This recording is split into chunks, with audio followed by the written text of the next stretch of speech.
Okay students, review exercise 13 page number 237, 38 and 239, इस 3 pages पे ये एक्सरसाइज है। सबसे पहले हम क्वेश्चन नंबर 1 को डिस्कस करते हैं। इसमें ये है कि आंसर तो ऑफ कोर्स आपको बुक के लास्ट पे लिखे हुए मिल जाते हैं, लेकिन असल बात होती है कि आपको उसका जो है कंसेप्ट आना बहुत ज़्यादा ज़रूरी है। और ये एक्सरसाइज इस लिहाज से भी इम्पॉर्टेंट है कि इसमें से MCQs मस्ट आते होते हैं बोर्ड के एग्ज़ाम्स में। और दूसरा ये है कि ये जो आपके MCQs हैं, ये पूरे जितने भी थ्योरम्स हैं ना, आप चैप्टर 8 से लेकर बल्कि ज्योमेट्री तक कर लें 13 तक, वो सारे मिला के उनके एक इकट्ठी एक्सरसाइज बनाई है, कंबाइन जो है वो एक्सरसाइज बनी हुई है। तो मैं ना मेन पर्पज़ ये है कि सारे MCQs मैं देखूँगा और जिसमें आपको समझाने की मुझे ज़रूरत पड़ी ऑफ कोर्स वो मैं आपको एक्सप्लेन कर दिया करूँगा। जी स्टूडेंट्स, फर्स्ट MCQ है, the circumference of a circle is called. Circumference जो है वो निशान मैंने ऑलरेडी पहले लगाए हुए हैं। ये असल में बुक जो मैंने जिस स्टूडेंट से ली थी उन्होंने पहले निशान लगाए हुए हैं। पुरानी बुक है इसलिए पहले से ठीक है, लेकिन ऑफ कोर्स मुझे इनका आपको लॉजिक बताना है। The circumference of a circle is called, circumference कहते हैं बाउंड्री को। सर्कल जब आप बनाते हैं ना इस तरह करके, तो उसका ये जो आउटर जो पार्ट होता है इसे कहते हैं सर्कमफेरेंस।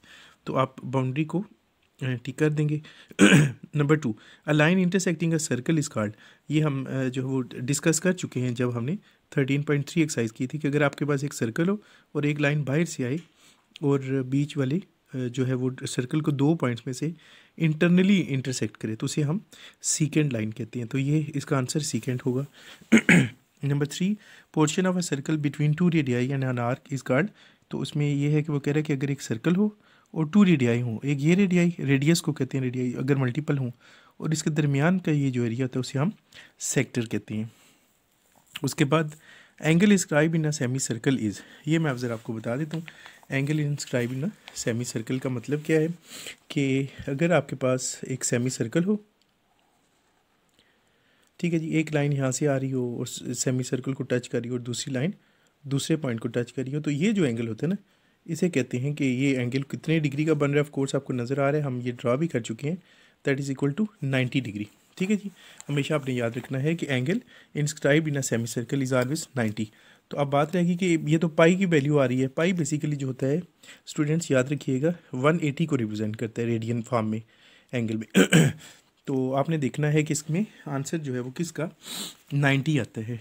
ठीक है जी, तो उसका तरीका ये होगा कि आपने करना ये होगा कि ये π/2 है ना, पाई मैंने क्या बताया था कि 180 को रिप्रेजेंट करते हैं ना, तो इसको डिवाइडेड बाई 2 करेंगे तो आपका आंसर 90 आ जाएगा। तो इसका मतलब है कि जो ए ऑप्शन है ये हमारे पास इसका करेक्ट ऑप्शन आ जाएगा।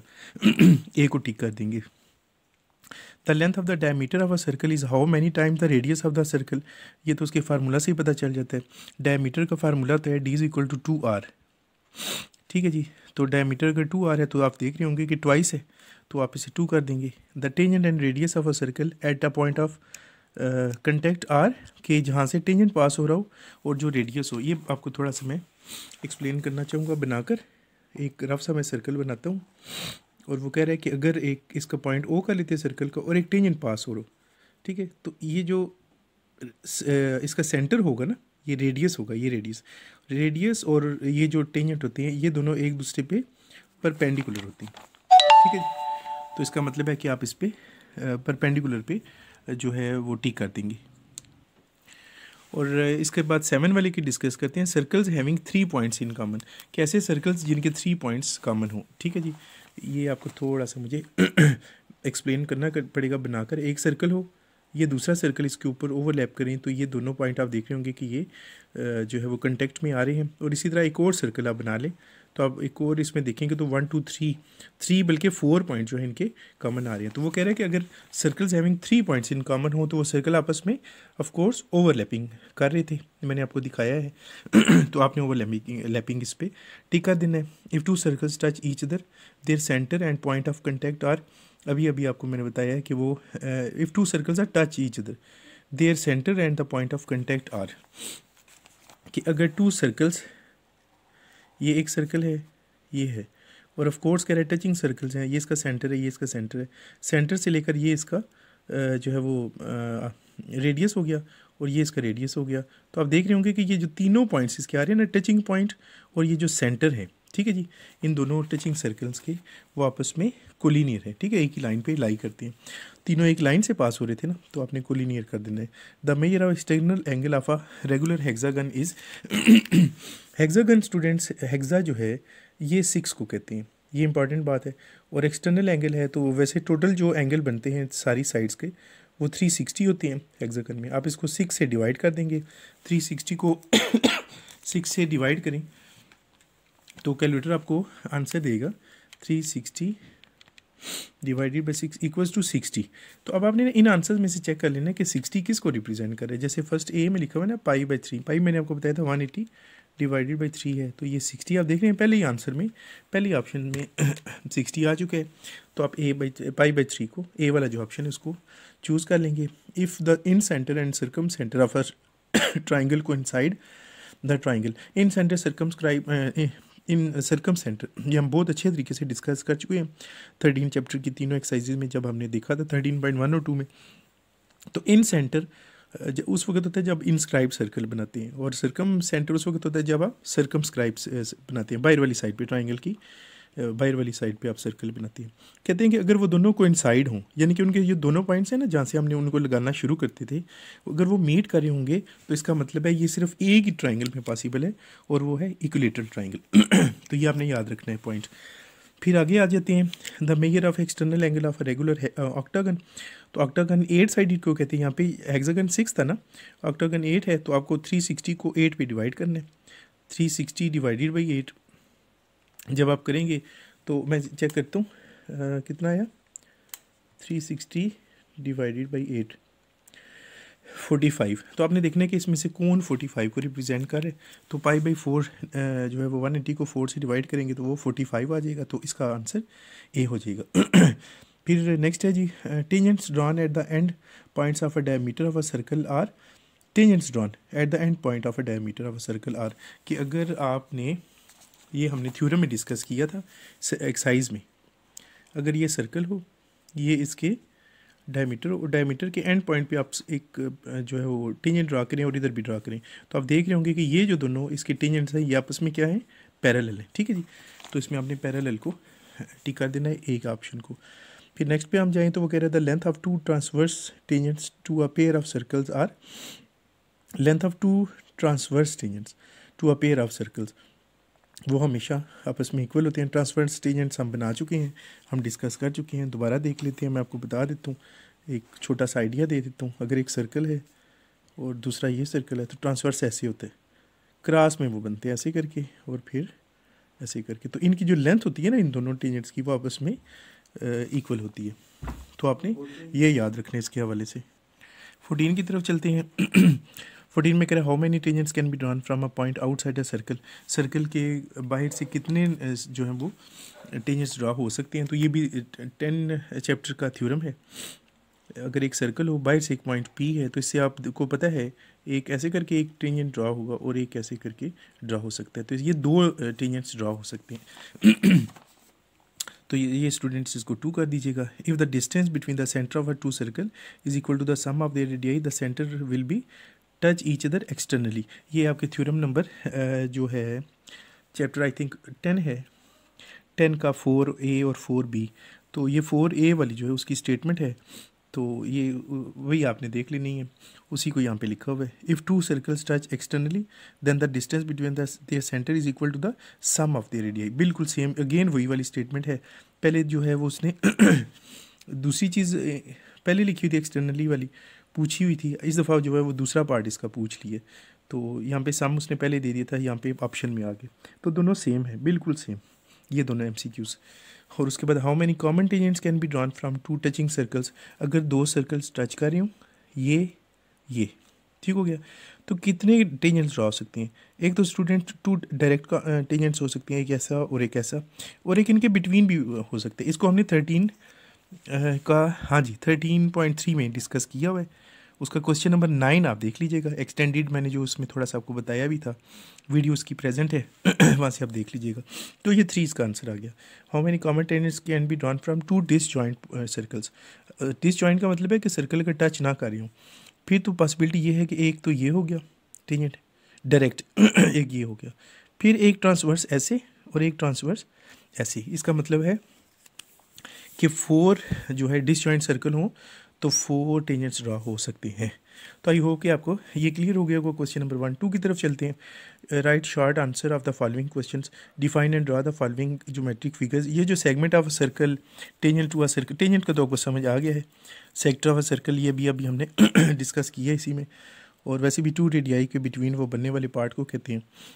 और इंस्क्राइब, सर्कमस्क्राइब और एस्क्राइब ये तो हमने 13.1 और 2 एक्सरसाइज में किए हुए हैं। उनके क्वेश्चंस वीडियो लेक्चर्स पड़े हुए हैं 13.12, तो वहाँ से आप देख लीजिएगा और इसको देख जो आप बता सकते हैं वहाँ से ड्रा करके, मैंने ड्रा करके बताए हुए हैं। पार्ट नंबर 2 है जी, the length of each side of a regular octagon is 3 centimetre, measure of its perimeter. तो ये हमने पार्ट नंबर 2 जो है इसको डिस्कस करना है।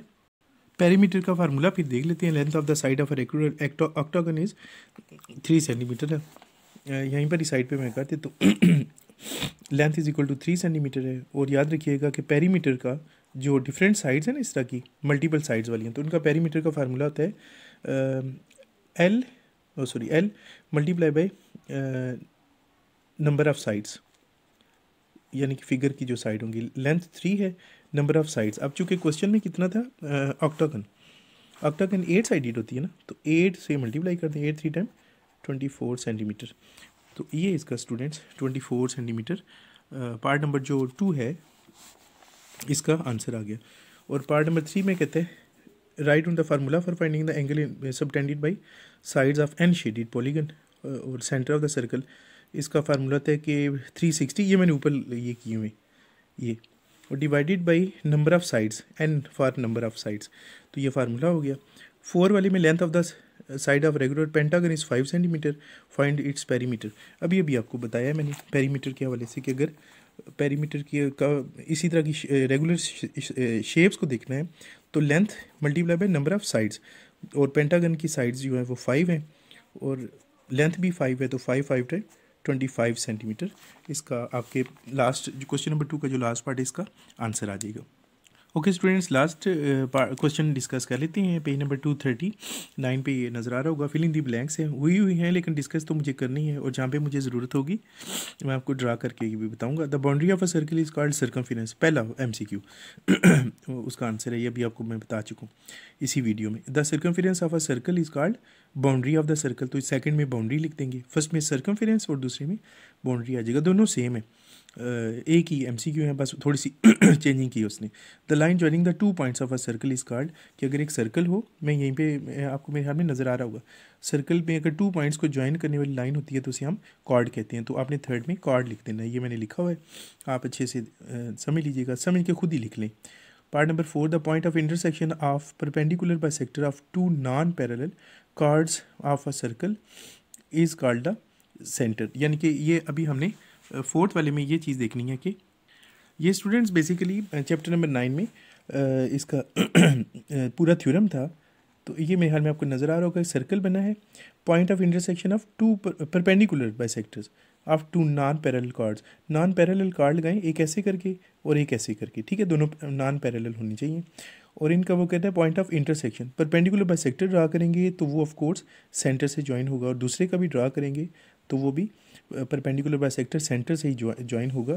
तो हम उसको कहेंगे कि ये दोनों कहाँ पे ज्वाइन कर रहे हैं, सेंटर में ज्वाइन कर रहे हैं, ठीक है। ये देख लें हम इसको सेंटर में, तो फिगर से देख लें ये थ्योरम की स्टेटमेंट के मुताबिक है, तो फिर आपने इसको सेंटर आंसर देना है। पार्ट नंबर 5 में कहता है circle having 3 points in common will overlap, ये भी मैं आपसे डिस्कस कर चुका हूँ, वो क्वेश्चन नंबर 1 का पार्ट नंबर 7, उसको रेफरेंस में देख लें, इसका आंसर ओवरलैप आएगा। The distance of point in side the circle from it centre जो है is less than the radius. ये बड़ी मज़े की इंटरेस्टिंग बात है, distance of the point in side the circle. अगर आपके पास एक सर्कल हो और उसके अंदर एक पॉइंट हो सर्कल के अंदर, तो ऑफ कोर्स जब आप उसे ज्वाइन करेंगे ना सेंटर से, तो उसका जो डिस्टेंस होगा वो रेडियस से हमेशा कम ही होगा, क्योंकि रेडियस ने तो सर्कमफेरेंस तक जाना है ना, तो ये तो उसके इन साइड है, यानी कि थोड़ा सा कम है, तो इसे आप लेस देन कहेंगे। तो पार्ट नंबर 6 का आंसर है लेस देन। और distance of a point outside the circle from it centre is greater than हो जाएगा। अब ये बड़ी इंपॉर्टेंट बात है कि अगर एक सर्कल है और एक पॉइंट बाहर है तो ऑफ कोर्स जब आप इसे ज्वाइन करेंगे तो ये रेडियस से ग्रेटर हो जाएगी ना लाइन, तो यहाँ पे ग्रेटर आपका आंसर आ जाएगा। A circle, next part number 8, circle has only dash centre. Circle का तो एक ही सेंटर हो सकता है, तो 1 आप कर देंगे। 1 and only 1 circle can drawn through 3 dash point. अब आपको याद आया होगा 9 का फर्स्ट थ्योरम 9.1, तो आपने नॉन कोलिनियर पॉइंट्स इसमें लिख देना है और ये उसकी स्टेटमेंट है। Angle inscribe in a semi circle is of 90 degree, ये भी मैं आपसे डिस्कस कर चुका हूँ, अगर आपको याद हो। ये वाला जी कौन सा वाला था, ये पार्ट नंबर 4 क्वेश्चन नंबर 1 का, angle inscribe in a semi circle is, वो हमने किया था, तो पाई/2 यानी कि 90 डिग्री आया था। तो यहाँ पे भी ये इसका आंसर होगा, कहाँ पे गया जी, ये angle inscribe in a semi circle is 90 degree angle, तो आप लिख देंगे। और इसके बाद 11 है, if 2 circle touch each other point of contact, इसको कंटेक्ट करेंगे कि अगर 2 सर्कल एक दूसरे को टच कर रहे हो, कंटेक्ट कर रहे हो, and their centre are collinear, और उनके सेंटर जो होंगे वो ऑफ कोर्स कोलिनियर होंगे। यानी कि अगर आप सर्कल एक लगाएं, दूसरा सर्कल लगाएं, तो उनका पॉइंट ऑफ कांटेक्ट और उनके सेंटर जो है, इनको अगर आप ज्वाइन करेंगे तो ये सारे के सारे कोलिनियर होंगे, एक ही लाइन के ऊपर होंगे। कोलिनियर वो पॉइंट होते हैं जो एक ही लाइन के ऊपर लाई करते हैं। If 2 circle touch each other their point of contact and centres are, of course हम उनके बारे में बताएंगे। अगर वो सर्कल 2 टच कर रहे हो, there point of contact and centres, उनके पॉइंट ऑफ कांटेक्ट और सेंटर्स की बात हो रही है कि वो आपस में कोलिनियर होंगे। ठीक है जी, ये कोलिनियर यहाँ पे लिखिएगा। ठीक है जी, ये ऊपर वाली बात को दोबारा उसने बताया हुआ है, ये कोलिनियर वाला पॉइंट है, यही यानी कि अगर 2 सर्कल टच कर रहे होंगे ये बनाए हुए, और पॉइंट ऑफ कांटेक्ट यानी कि ये जहाँ पे सर्कल मीट कर रहे हैं, और सेंटर जो है ये कोलिनियर है, तो यहाँ पे आपने कोलिनियर आंसर लिखना है 12 का। 13 को डिस्कस करते हैं। From a point outside the circle dash tangents can be drawn, तो from a point outside that circle, मैंने ये भी हम डिस्कस कर चुके हैं, 2 टेंजेंट्स ड्रॉ हो सकते हैं। अगर एक पॉइंट यहाँ पे P हो, एक सर्कल हो, तो ऑफ कोर्स एक रेडियस टेंजेंट ऐसे और एक ऐसे करके हम ड्रा कर सकते हैं, तो 2 टेंजेंट्स ड्रॉ हो सकते हैं। A tangent is dash to the radius of circle, radius और टेंजेंट आपस में परपेंडिकुलर होते हैं। ये मैंने पिछले MCQ में डिस्कस किया था, ये देख रहे हैं, ये टेंजेंट है और ये सर्कल है और ये उसका रेडियस है। रेडियस और टेंजेंट आपस में, ये ज़रा गौर करें, कितने डिग्री का एंगल बना रहे हैं, 90 का, तो ऑफ कोर्स हम यहाँ पे लिखेंगे कि परपेंडिकुलर होते हैं। Straight line drawn to the radius, perpendicular to the radius of circle is called tangent to the circle. Straight line drawn, अगर हम स्ट्रेट लाइन लगाएं जो कि परपेंडिकुलर हो टू द रेडियस, रेडियस के ऊपर ऑफ अ सर्कल, उसे कहते हैं टेंजेंट लाइन। ये वाला, ये टेंजेंट वाली जो पॉइंट है, बात है, अभी हमने डिस्कस की है, तो यहाँ पे टेंजेंट कर लीजिएगा। उसके बाद ये है जी 16th, 2 circle can not cut each other at more than 2 points, यानी कि 2 सर्कल होंगे तो वो जब एक दूसरे को कट करेंगे, इंटरसेक्ट करेंगे, तो 2 से ज़्यादा पॉइंट पे इंटरसेक्ट नहीं कर सकते। ये देख रहे हैं, ये 1 और 2 ओवरलैपिंग होने के बावजूद भी 2 पॉइंट्स पे इंटरसेक्ट कर रहे हैं, तो ऑफ कोर्स यहाँ पे 2 कर देंगे आप। और फिर हम बात करते हैं perpendicular bisector of the chord of a circle passes through the centre. Perpendicular bisector हमेशा सेंटर से ही पास करता है, ये भी हम टेंजेंट के हवाले से डिस्कस कर चुके हैं। और length of 2 direct common tangents to a circle are always equal होती है। डायरेक्ट जितने भी आप लगाते हैं ना ये टेंजेंट्स, ये ऐसे करके, ये 2 सर्कल हैं तो डायरेक्ट ये सीधे सीधे होते हैं ना ये वाले टेंजेंट्स, तो इन दोनों की लेंथ ऑफ कोर्स आपस में इक्वल होती है। और the length of 2 transverse common tangents, वो भी हमेशा आपस में इक्वल ही होगी। ठीक है, तो यहाँ पर भी इक्वल आप कर देंगे। और उसके बाद if in centre and circumference of a circle, circum centre of triangle coincide the triangle is, वही ये हम डिस्कस कर चुके हैं क्वेश्चन नंबर 1 में, पार्ट नंबर है जी 10, कि इन सेंटर और सर्कम सेंटर अगर आप ट्राइंगल का जो है वो बनाएं और वो उन एक ही कॉमन पॉइंट है, एक ही है, कोइंसाइड कर रही हूँ, तो ट्राइंगल कौन सी होती है, इक्विलेटरल ट्राइंगल। ठीक है जी, तो इक्विलेटरल लिख दीजिएगा, ट्राइंगल तो ऑलरेडी है। तो ये स्टूडेंट्स हो गया। और इसके रेफरेंस में फिर मैं आपको बताऊंगा कि 13.1 और 13.2 एक्सरसाइज को देख लें, उसकी वीडियोस प्रेजेंट हैं, तो आपको इन सेंटर और सर्कम सेंटर बना हुआ भी मिल जाएगा और उसकी पूरी एक्सप्लेनेशन अच्छे तरीके से इंशाल्लाह मिल जाएगी।